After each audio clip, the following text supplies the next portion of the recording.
In this video, you will learn how to install Johnsonite resilient moldings. All Johnsonite products should be acclimated for at least 24 hours prior to installation. Before installing, make sure the substrate is smooth, clean, and dry. Basic installation tools are required for proper installation. Moldings can be installed with adhesive or power tape.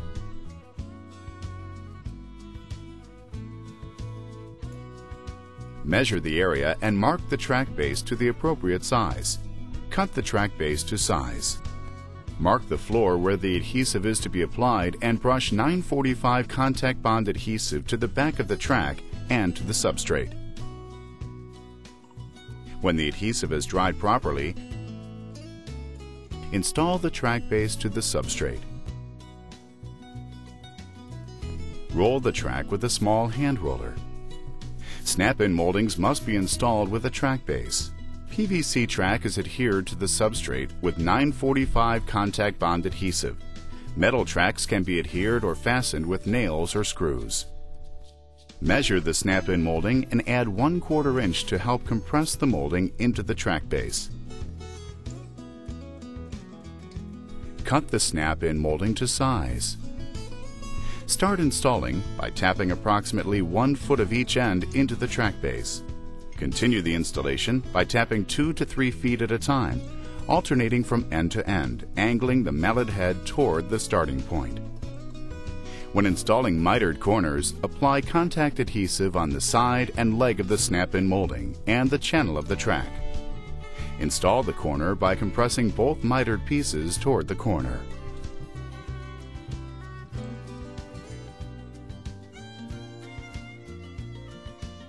Standard reducers, edge guards, and transitions are installed with 945 contact bond adhesive.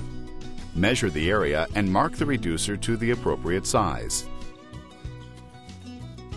Cut the reducer to size. Mark the floor where the adhesive is to be applied and brush 945 contact bond adhesive to the back of the molding and to the substrate. When the adhesive is dried properly, install the molding to the substrate. Roll with a small hand roller.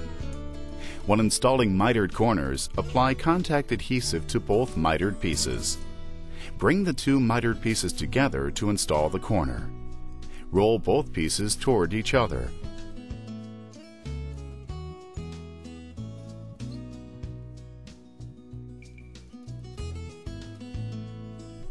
Standard Cove caps are installed with 945 contact bond adhesive.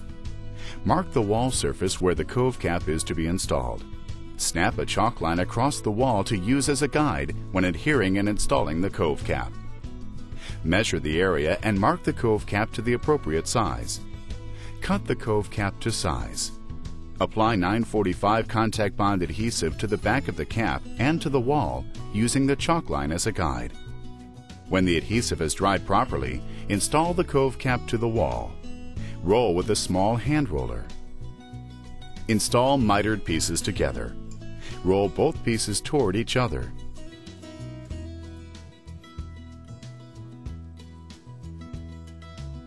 Wheeled traffic transitions are available in 2.5 inch and 4 inch widths. They are installed with 965 flooring and tread adhesive. Measure the area and mark the transition to the appropriate size. Cut the transition to size. Trowel 965 flooring adhesive to the substrate. When installing mitered corners, apply 945 contact bond adhesive to both mitered pieces. When the adhesive is dried properly, install the transition to the substrate. Roll with a small hand roller.